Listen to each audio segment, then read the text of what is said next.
Welcome to the Comic Stands podcast. If you'd be so kind, would you mind introducing yourself?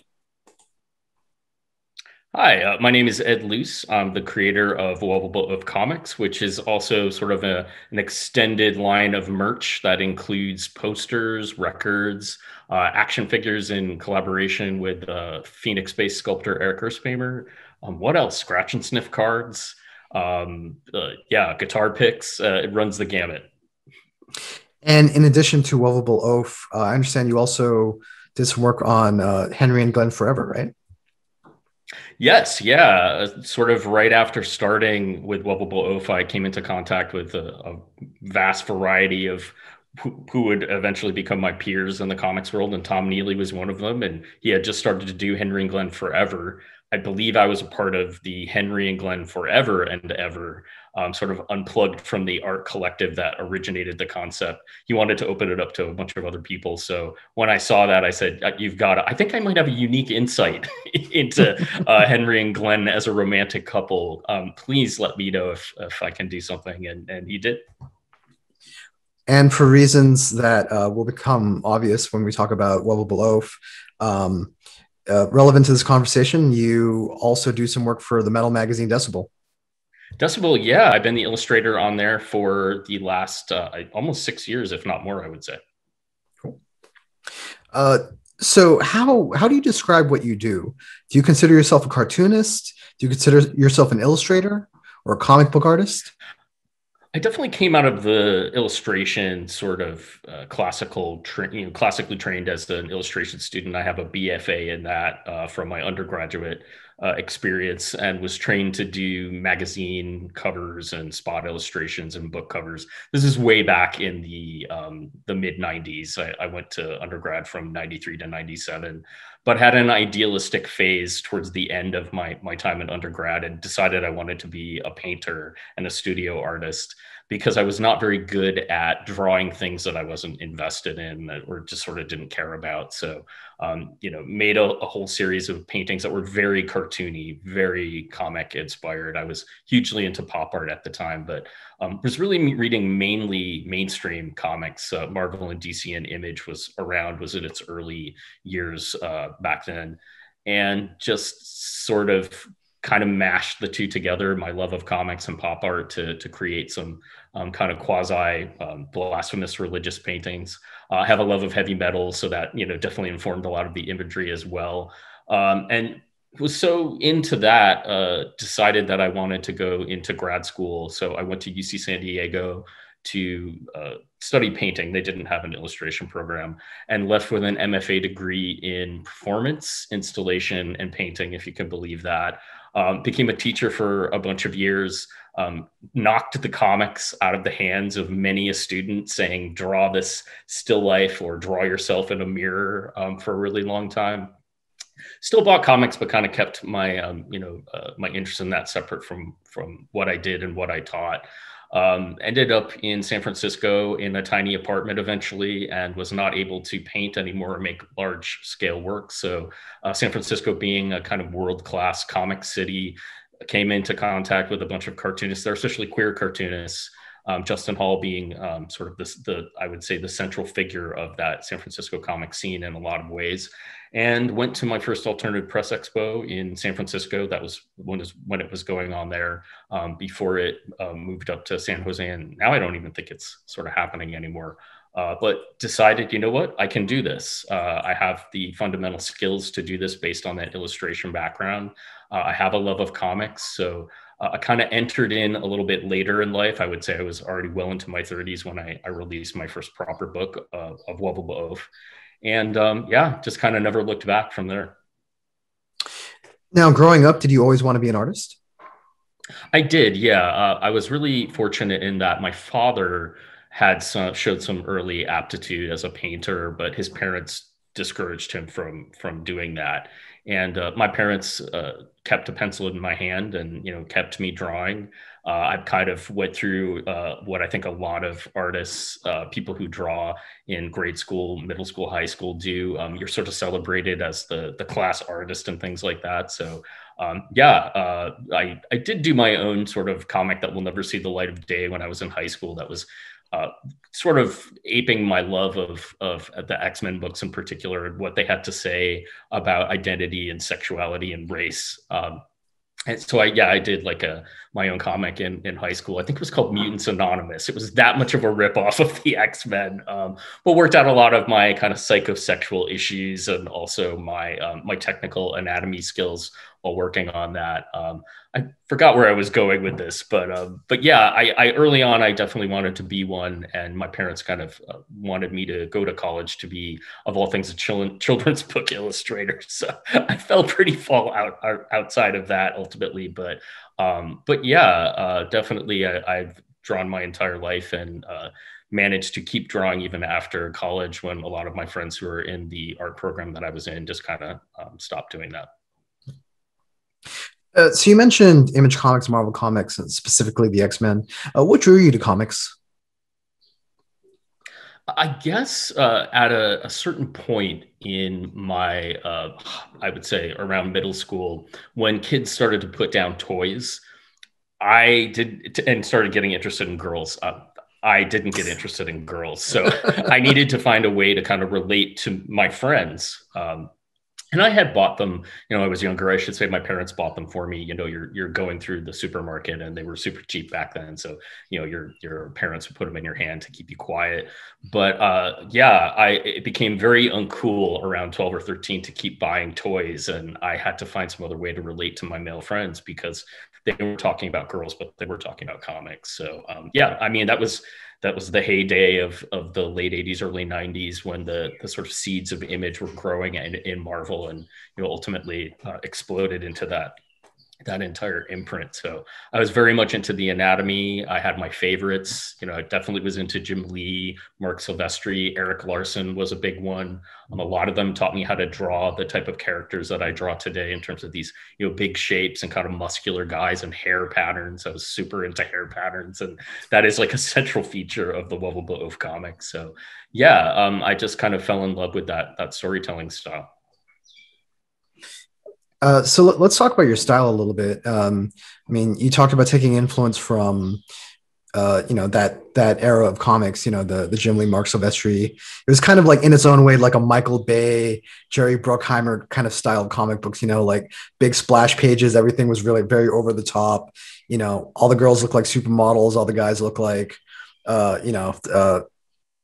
professional wrestlers, which I think uh, becomes relevant when we talk about Wobble Below. In terms of your own style, did you draw specifically from those guys from that era of comics? I always, as a professor of comics at California College of the Arts, whenever I encounter a student who's mostly a writer and not an artist, I talk about kind of reaching for that influence of yours that you really love, but you could never hope to draw. And if you reach far enough, you'll kind of develop a style, and you'll reach part way, and that'll be how you end up drawing. And I kind of really feel like that's true of me as well, that I could never be that spot on with anatomy. I don't want to suggest that I'm a lazy cartoonist by any stretch of the imagination, but couldn't get the anatomy down, in that sort of Marvel DC style.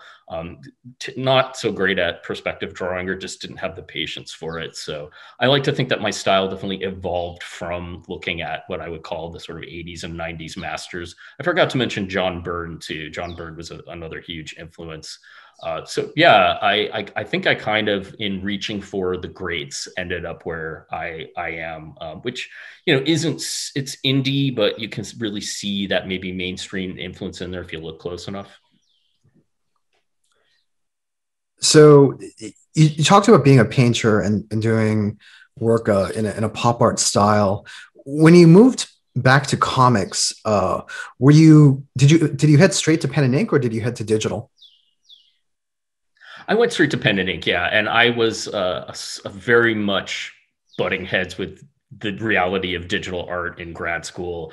I didn't want to do email. Eventually, someone talked me into taking a Photoshop class in grad school, so I audited a fellow classmate's class that they were TAing and kind of let it in a little bit. I saw the value in how it could mock something up for me, or I could create a multiple, like a print that way. But when it came to making comics, the people that I was, as I started out in San Francisco, associating with we're very heroically into everything is on the page, no digital font, no digital manipulation whatsoever, which, I'm not trying to be judgmental of anybody that wants to have everything happen on the paper. But I think sometimes the alternatives that are out there to kind of manipulate things and maybe not so much cut corners, but enhance what you're doing, made working digitally eventually, inevitable for me anyway. But I did start out on paper, really figured out my process too. I mean, I started out using pencil, didn't know that that wasn't going to reproduce well when I scanned it, that I was going to have to do a lot of erasing, moved to blue line, eventually moved to working on a light table, and from there then started to actually digitally mock things up once I got my hands on a Cintiq screen. And then currently I print that out on Bristol board and then I ink it by hand, so I end up with these really beautiful sort of pristine originals. But yeah, it was definitely an evolutionary process, and at a certain point I got asked to do a weekly webcomic. Nick Yazin, who used to be the arts editor for Vice, asked me if I would do a weekly webcomic. So I ended up doing a Goat Blood. That's the wrestling character that I work with. And WANK is the name of the wrestling promotion, the Wrestling Association of National Champs. But anyway, I had to do a weekly webcomic. So I finally moved fully to digital to do that using a Cintiq. And it was just the best way to accomplish something like that because I'm not the greatest drafts person. I tend to be a little slow. Now, is that how you're working now, going back and forth between digital and print? Or digital. Yes, as a professor, we call it digital fluidity. So I lay out my pages in Photoshop. I pull I guess you call them the panel boxes. I do really rough, loose sketches, and then I go on top of that with a slightly tighter, I would say, digital pencil. And then I blue line everything, and that's what I print out on Bristol. And I use Pentel brush pen. I'm trying to remember Kuretake flexible nib brushes, and then a sort of range of microns, those little sort of small felt tip pens.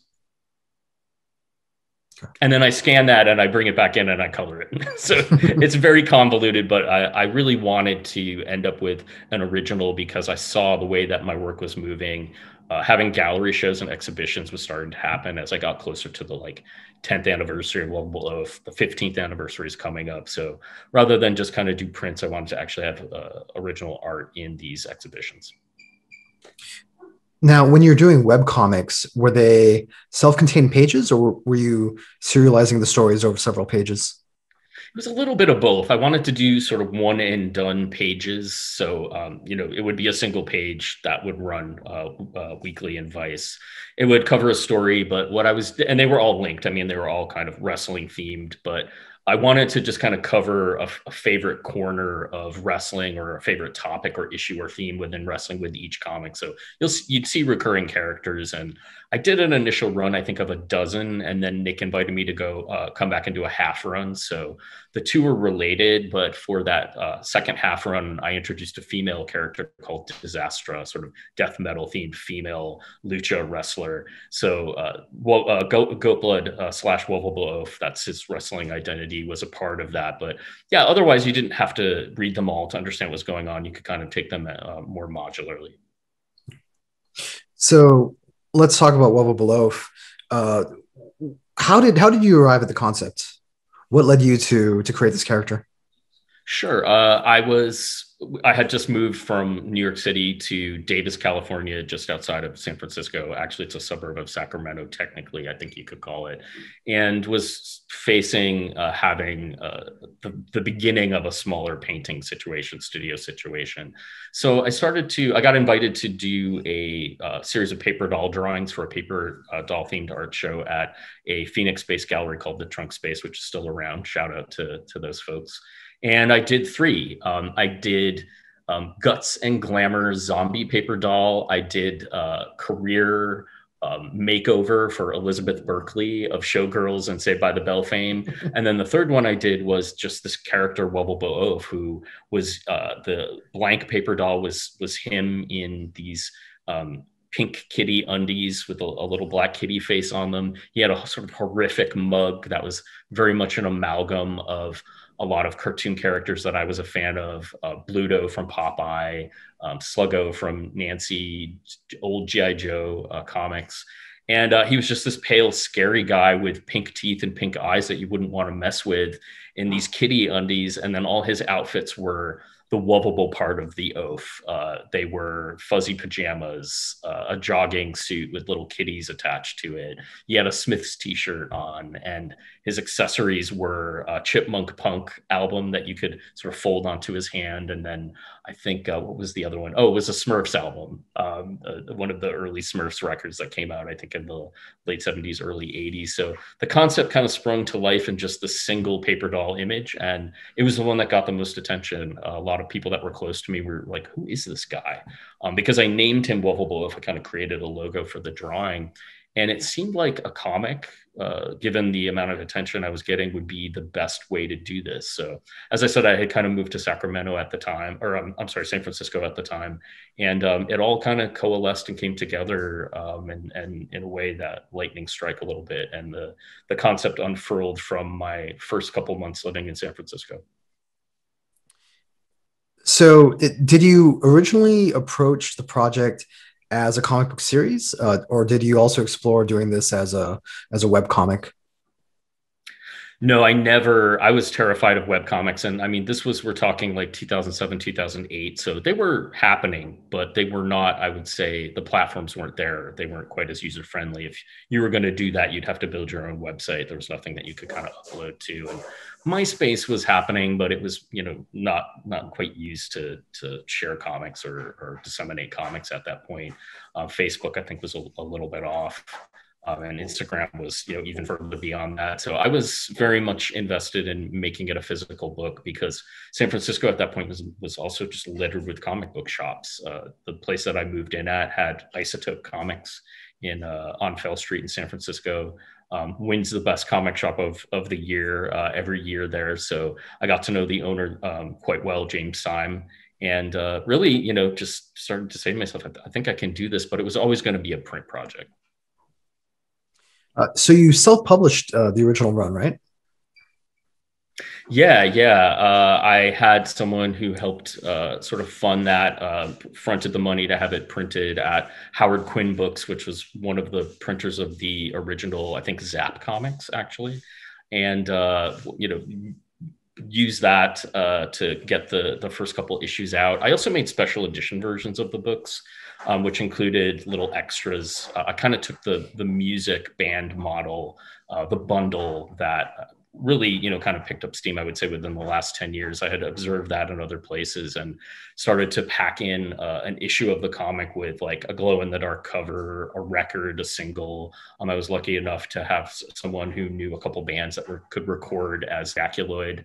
So released a couple singles in the special edition format. And that helped because they were a little more expensive, pay off the more expensive print runs of a couple thousand issues. And I just kind of tried to be very savvy about it. My husband helped me create a business model essentially, and was able to bankroll that money so that I became independent shortly after that. Didn't do a Kickstarter or anything like that, but was able to be really smart and kind of save my money and pour that into the project and just kind of keep it going and eventually be able to partially live off of it. So was the original run 5 issues?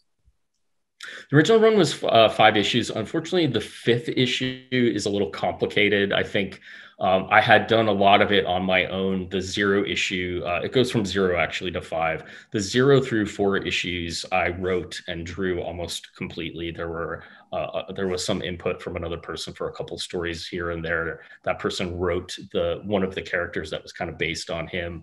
The 5th issue, I decided after the first arc had been completed that I wanted to at least, partially take it in another direction. So I had that person begin to write a story arc. Unfortunately, what happens in life, in reality, is that occasionally friendships and creative partnerships fall apart, and I'm sort of no longer speaking to or working with that person. So we actually released a 5th issue where he had wrote half of that, and then I wrote the other half, continuing the original arc from 0 to 4.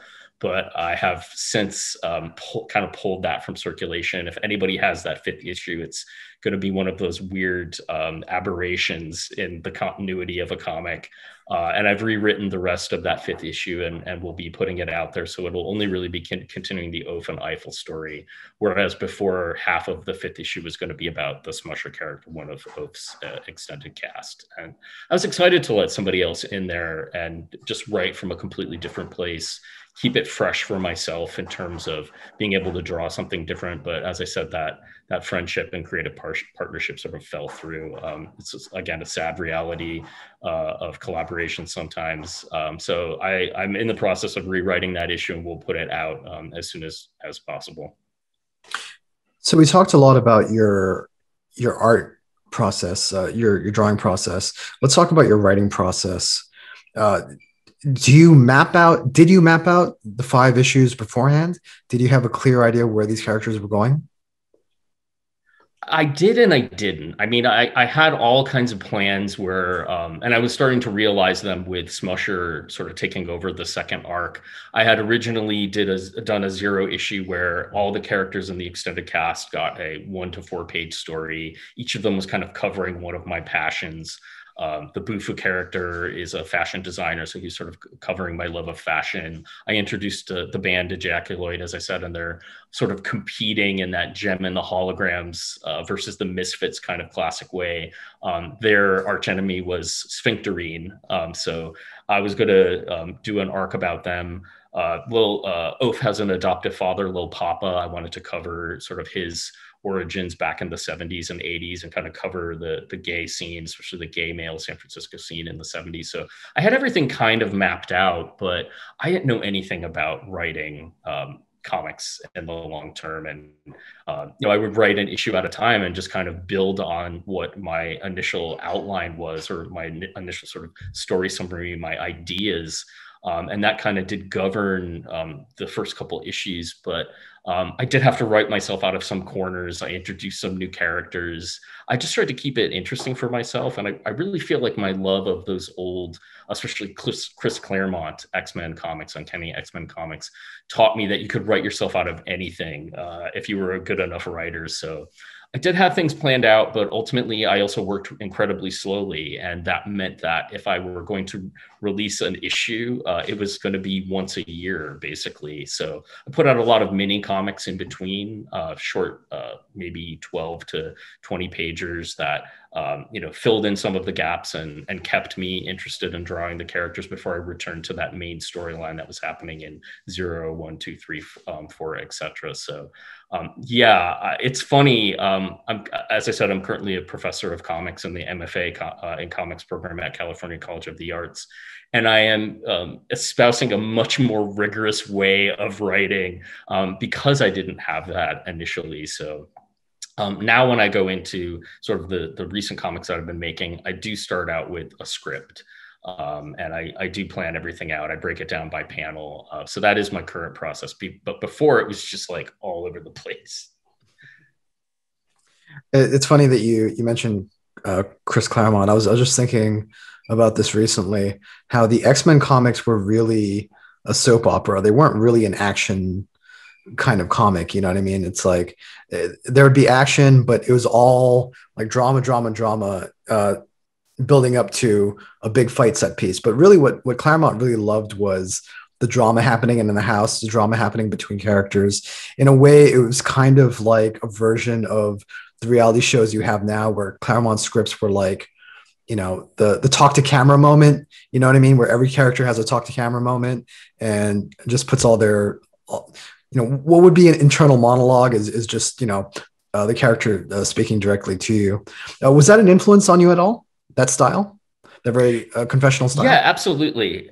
Yeah, I know that I started making these comics in 2008 or so, and I always used thought balloons. And I had to find out from my students and just reading online from my peers, participating in social media, that thought balloons were just like, nobody does those anymore. Like I didn't even notice that, but I did. I do have a love of characters kind of talking to themselves that I think comes from that reading a lot of those Chris Claremont comics. And my favorite era of that is the most soap opera-y of them all. It's the Australian era where yes. they've detached. Yeah, Brian Lee O'Malley too. I know there's so many references to that arc in the original Scott Pilgrim books, but I love that they were detached from the school. I love that Professor X was shown the door. I think he was like shot into space or something like that at that point, and they were all just these young kind of punk mutants, like hot and heavy for each other and just kind of in love with each other. So there's a lot of flirtation and a lot of jealousy. I think, between, there was the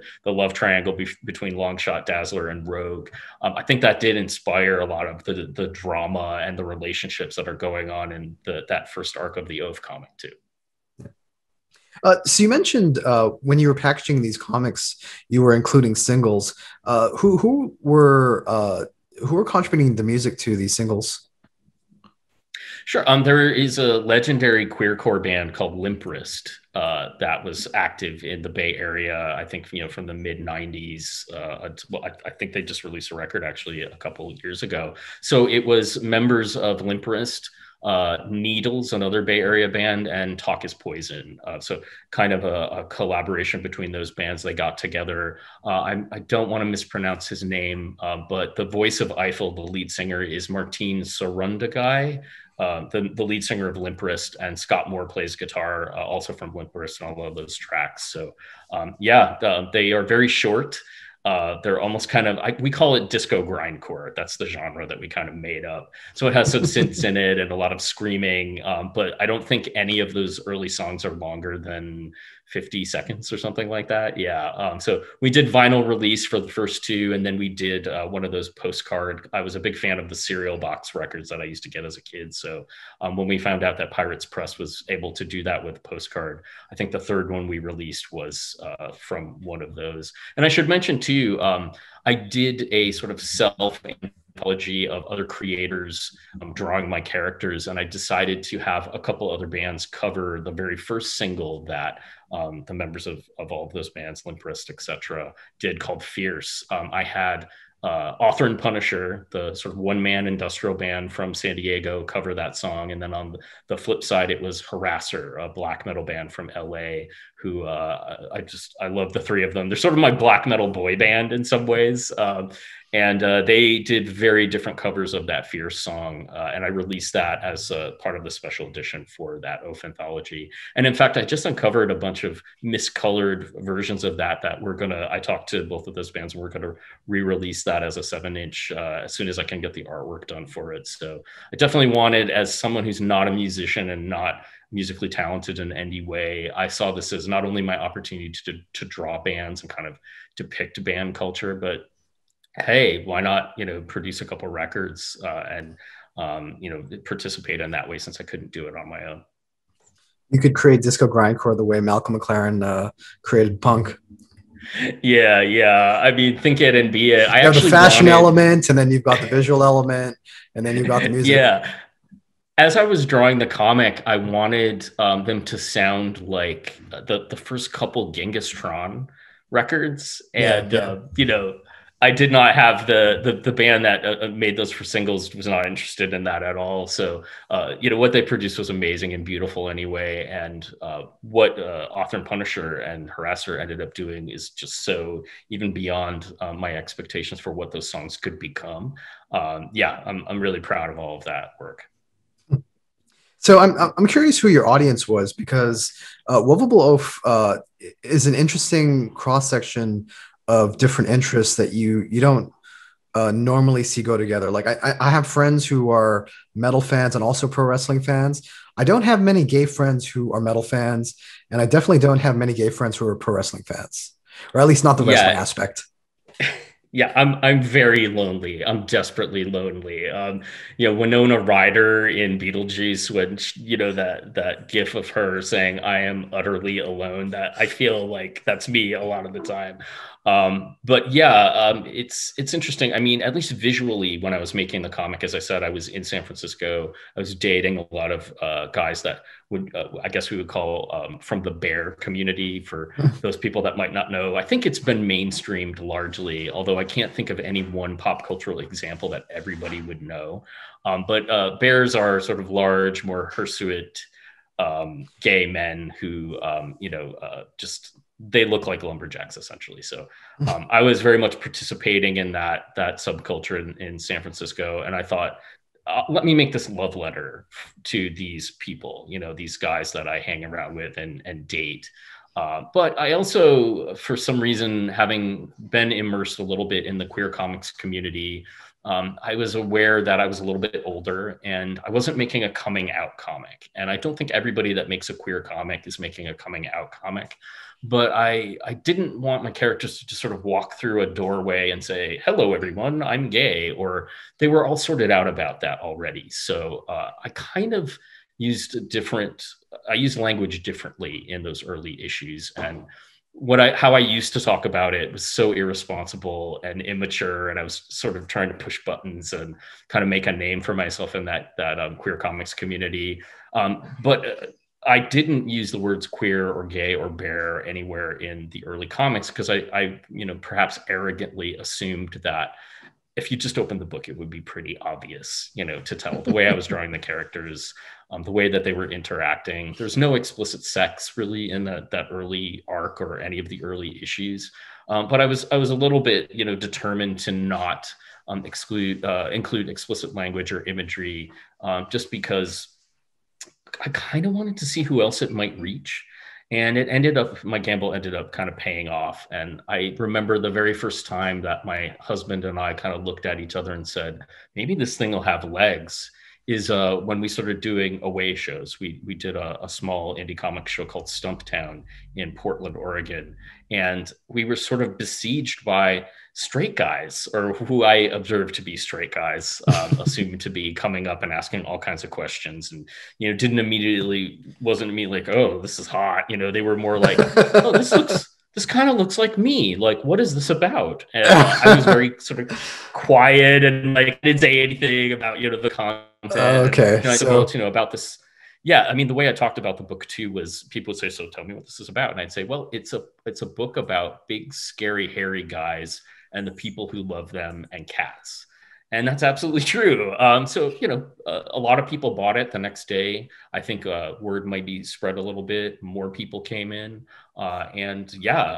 Suddenly I had a slightly larger audience than I thought I might have. So that to me was a signal to maybe start, if not manipulating some of the content, continuing to push it and maybe test some of these other things that I loved within the storyline. So I did start to turn up the metal music aspect of it, because that's something that I've loved since I was a kid. I did start to weave in pro wrestling elements because a lot of that inspired the look of the characters. And, I think pro wrestling is so underrated when you really think about it. It is very much an exercise in performance art beyond the athleticism, but also branding. It is absolutely beholden to the internet and audience participation, and it's dynamic storytelling. So I wanted to work that in as well. And, it's really a case of these very different audiences kind of coming together and adopting the book, because I kind of put it out and constructed it in, I would say, a careful, if not calculated way. But I think what happens is, there is that little bit of like hesitation, like I'm interested in this, but I don't want to give you the wrong impression, at least coming from like the sort of straight male, persona. Right. They acknowledged that. And what I came to discover was a lot of them, I won't speak for everyone, I won't generalize. A lot of them saw themselves in this and realized it was being celebrated and not that it was being made fun of, because I think a lot of, especially straight guys that aren't aware of this whole bear thing out there, beat themselves up a little bit about appearance. They just sort of feel like this oaf that nobody can love, and is just in everybody's way and occupying space and stinks and is too hairy and etc. So when they came across this book, they were like, oh, this is clearly celebrating it. And I'm not gay, but I appreciate that there's this kind of unspoken understanding that I think passes between me and the straight male, in particular, readership of Well Below Oaf. Somebody recommended Well Below Oaf to me just because of the metal element. As I was, and I'm pretty snobby about metal, as you know. I have a metal podcast, and I have very strong feelings about what is and what isn't metal. And it, very it was very clear that you know your stuff, that you're um, uh, that you're that you're true, so to speak. Yeah, I feel like a total imposter, but I really appreciate that credibility that you're giving me. Well, Definitely. in one of the books there, you uh, I guess adapt a Merciful Fate song, and as well as a Celtic Frost song, and there Yeah, it's is. funny you should mention that because I did my homework. I have all three of those. As I said, I So really hold enjoyed. those up to the camera so Oh, sure. Yeah, sorry. we can give our mutual friend a plug. So those are comics Yeah, by somebody we know in common, Mark Rudolph, who also did illustrations for Decibel, and those are comics that he did adapting both telling the story of Judas Priest, Celtic Frost, and Merciful Fate, as well as adapting some of their music into comic book form. Um, but you know, beyond that, there was a scene in one of the comics where there's a girl wearing a Drop Dead shirt, and like I know that girl, like I've seen that girl at shows. That is a real person. And so like that was the point where I was like, all right, I'm sold. Like this guy definitely knows his stuff. Like he's not writing about a world. He's not like making like a vague Spinal Tap kind of comic. You know what I mean? Like this guy knows what he's talking about. yeah. In fact, I've been that guy wearing the Slayer shirt in the gay bar, and I've had the other guys come up to me and say, "Are you? Is that ironic? You're wearing that ironically, right?" So I yeah, at least And what that is your part, response to I that? definitely have.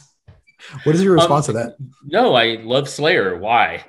That's always, and they just sort of don't get it. Yeah, which is why I'm kind of flying the flag for Sanguisugabog right now. I know that they're intensely controversial in terms of any number of things, but they're the first like brutal death metal band, I guess. If some people wouldn't necessarily call them that I feel like shares a lot. I have a real affinity for them.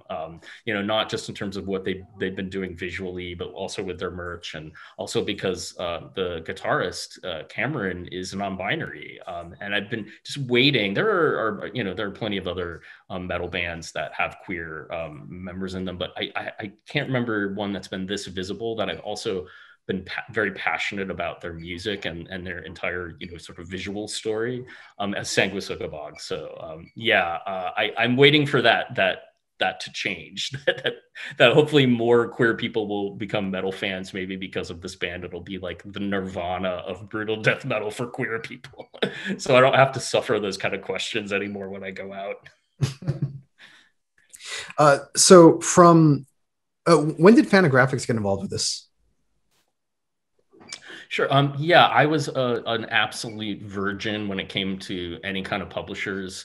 None of my friends at that point were really being circled by publishers. So I had no idea that when I was going to these shows, and I did shows like super hard and heavy. Like I said, I treated it like I was a touring band for those first couple of years because I was just trying to make as much of a living as I could off of it, gain as large of a following as I could, and just kind of keep the momentum going. But I didn't realize at these shows that Fantagraphics people were coming up to me the entire time. I just thought they were, I treat everybody the same.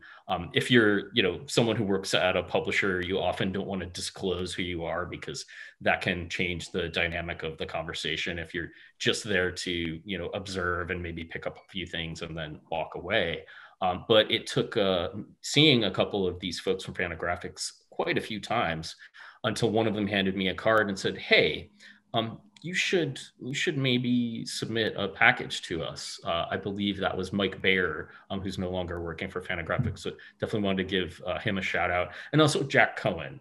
Jack Cohen at that point was working there, but had just stepped into the sort of PR public relations role that she currently has there, and she became a huge fan. So it was through those two that they really kind of sold the idea of publishing it to Gary and to Eric Reynolds. And I feel like I was a huge fan of, especially once I kind of transitioned a little bit away from Marvel and DC and Image as I got a little bit older. I bought Usagi Yojimbo. I bought Love and Rocket. So definitely knew who they were, and also could kind of see how I fit in there a little bit too. But I was also really looking at a lot of Johnny Ryan's work when I got going as well. I'm trying to think of who else ultimately I was buying a lot of. So I was kind of demonstrating that I had an affinity for a lot of who they were publishing already. At that point, Johnny Ryan was doing Prison Pit, which the first book, some of the best, queer homoerotic comics out there. And I told him so one time, much to his amusement, but really took a lot of inspiration kind of from how he draws body types, especially those big kind of pro wrestling body types as well. So yeah, it was just sort of a gradual, relationship that was built. And yeah, I mean, I've been so thankful where they've been able to push Lovable Oaf, whose hands they've been able to get it into. I would not have had that reach without them. And they never edited a thing. They really let me put it out in its sort of purest form, as its purest vision. So yeah, I'm definitely grateful to have them continue to be putting that book out. So in the original 5 issues of Lovable Loaf, it was mostly black and white. You used color in limited ways, like there was a pink issue and there was a red issue, and then with the second book, you shifted to full color. What was the impetus for that? Why did you decide to switch to color? That book ended up being kind of the odds and sods collection. It was a bunch of color comics, and some of them I did color specifically for that collection of short stories. And it actually included the entire run of those Vice comics that I mentioned before. So it was really like a sort of self anthology, and I decided I was going to go color for that. I couldn't do hundreds of pages of that. I wasn't going to recolor the black and white first book that they put out, but I did have I was well traveled enough within the comic scene that I had been asked to do a ton of anthologies and collections from other people. So I just kind of pooled all of that together and then rapidly put out that second book. So yeah, definitely the one that I'm working on now. I intend to release as color. I think that I needed some time to figure out color. I knew that I wasn't going to hand paint everything, and bless those people who can do it. Simon Hanselman working completely in watercolor all the time. I just am not a drafts person in that way. So as I built my skills in digital color, I still have a relatively simple approach to color. Anyway, I use a lot of filters and flats, and I love a texture. But I do intend to release this new book. I'm starting to release little issues, kind of in the way that I did. The first Fantagraphics book was made up of a lot of single releases and in kind of a continuity, and then numbered issues, and then a lot of mini comics. So I'm kind of doing the same thing for this one, and I am releasing black and white issues first. But it's my intention to kind of pull them all together, and ultimately, I think the book won't go beyond 200 pages. I already have like 100 in the can in terms of black and white. So I definitely feel like color comics have kind of taken over the industry, and I want to make sure that for what I make moving forward, that everything is in some sort of color. Do you want to talk about your approach to color a little bit, because you use color in a very specific way? This is interesting because I don't often talk about my coloring, because I'm not a digital painter. I'm someone who doesn't really love using that state of the art kind of digital brush sort of look. Again, it's not that I dislike it in other people's work. I still buy comics that are essentially digitally painted, but I again fall a little bit back on my fine arts education, and I think pop art in particular. I am a big fan of what I would describe as nuclear colors, not primary colors, acidic, greens and really bubblegum kind of pinks. I used to call them refrigerator colors.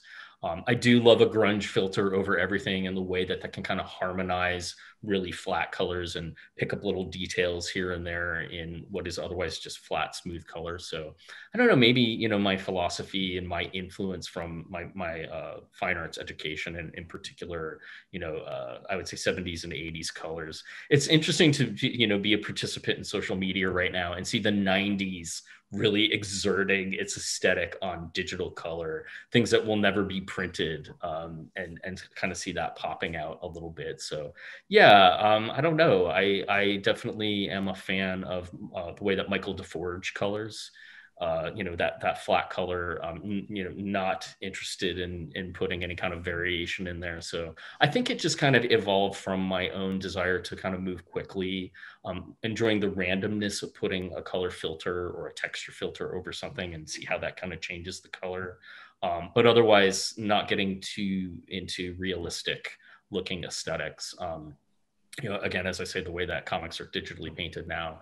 I should mention too that a huge influence on me are the Hanna-Barbera cartoons that I grew up watching. So a lot of the way that I color is very much trying to visualize animation from that era, where everything is more or less flat, and then you have a really nicely hand painted background.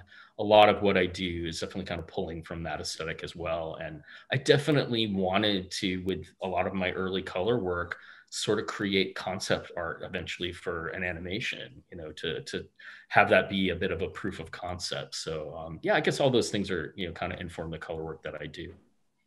Now, is the plan to do adapt this animation at some point?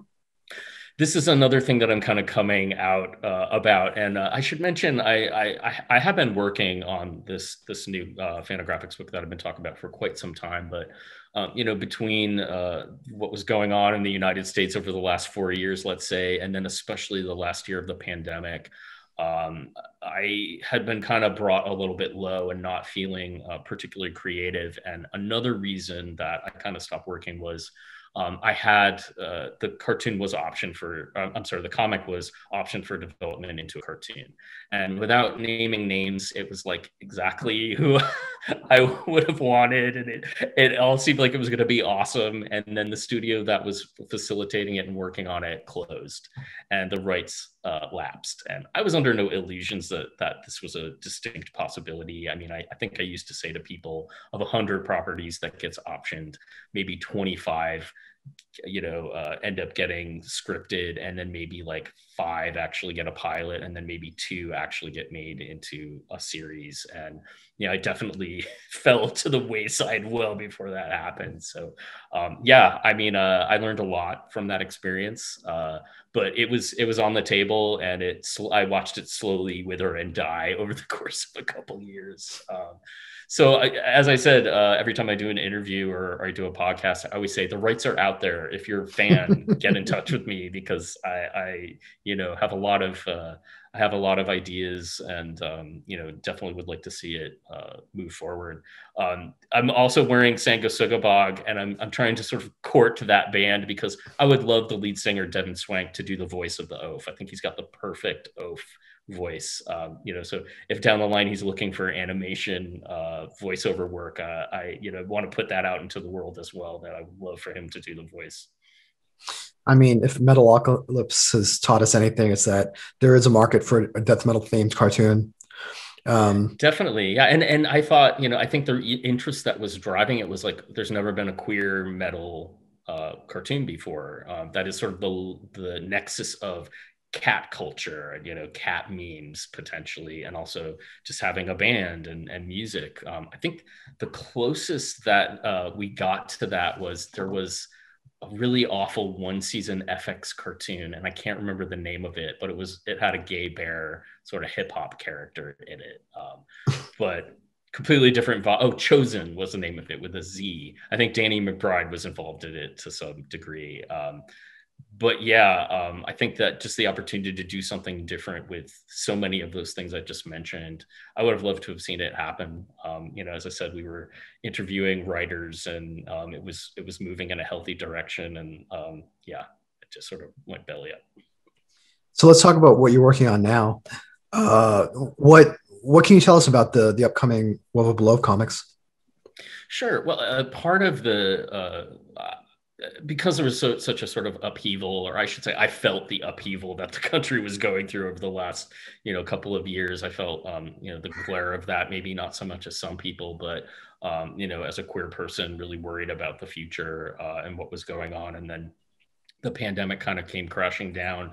I sort of lost my way in writing the book. I knew that there was going to be an aspect of it that was going to be essentially a prequel to the series that I had just released. It was going to go almost completely into the wrestler character's beginning.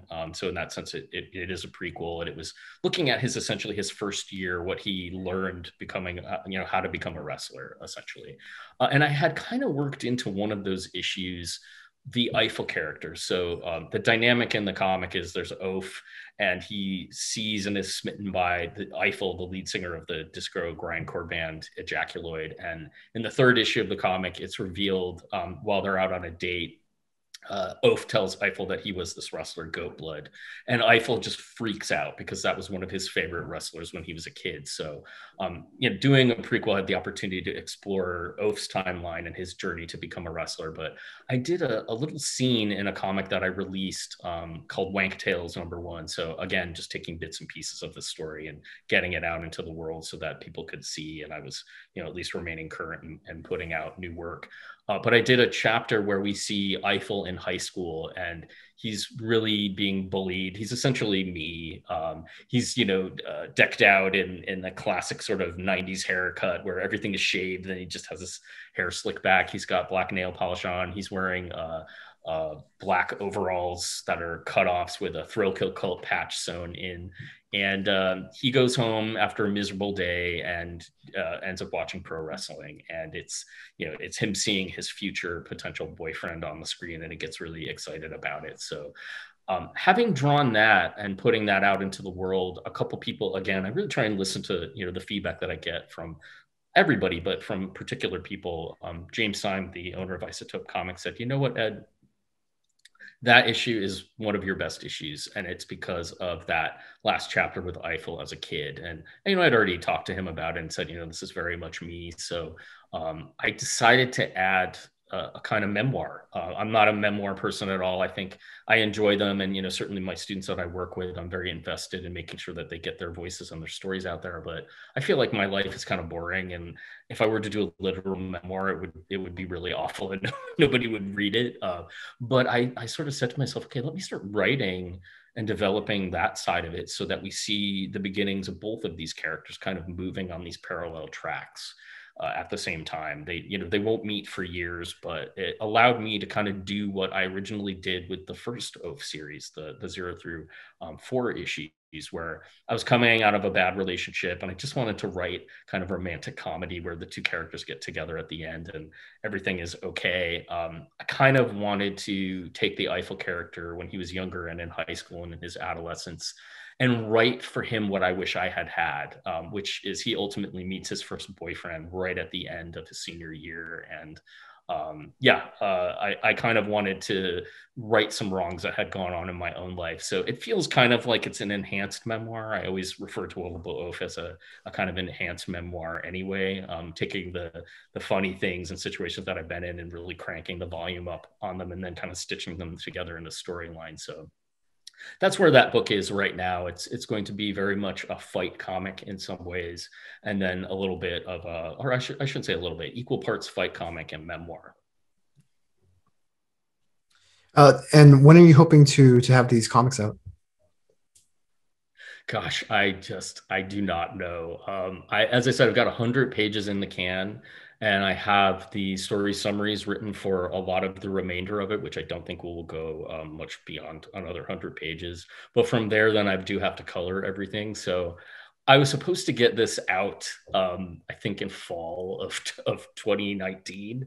And it's one of those cases where I didn't think I was going to be one of those creators who pops up every, 6 to 7 years. But I think we're already on year 4 since the second Fantagraphics book came out, maybe edging towards 5. So, I mean, with the way that those books get released too, you give it to them and it comes out like almost a year later. So I know that it's not going to be ready in time for this retrospective that I'm having in 2022, but I would say, now that I'm back up again and I'm kind of fully functioning, I'm going to shoot for the end of 2023. I'm going to try and get it to them in the end of 2022 and hopefully see a release sometime in late 2023. I'm hopeful. So as a kid who grew up on X-Men comics, to somebody who's now fully immersed in the industry, what was the biggest surprise to you? That's a good question. I think how approachable a lot of comic creators are. I know that that's going to sound crazy to some people. How accessible both the audience and some of the creators really are.